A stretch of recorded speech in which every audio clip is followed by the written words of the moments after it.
the moment they've been waiting for. विकसित बिहार ही विकसित भारत का आधार है.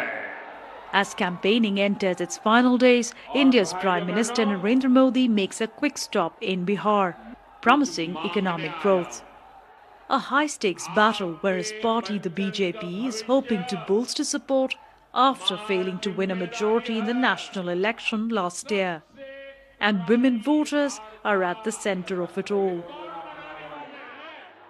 Out of 74 million voters in the state, nearly half are women, and they usually turn out in higher numbers than the men on the voting day. And that's why they are the key to winning this election.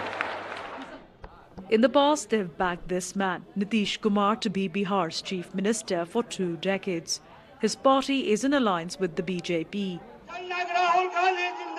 And now the opposition, which is a coalition of parties called the Mahagathbandhan, led by the Congress, is hoping those women voters will choose them. In last few elections, we have observed that they're voting in big numbers.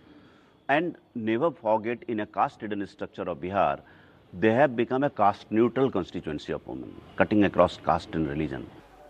For now, political parties are in a race to target women with incentives like cash handouts.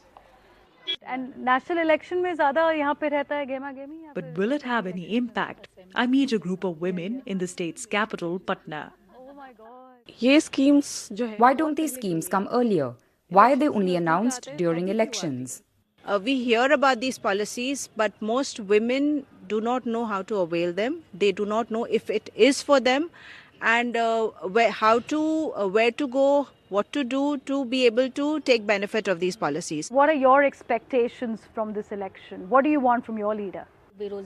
Leaders should focus on unemployment and education. Even the rich avoid government schools because they are in such poor shape.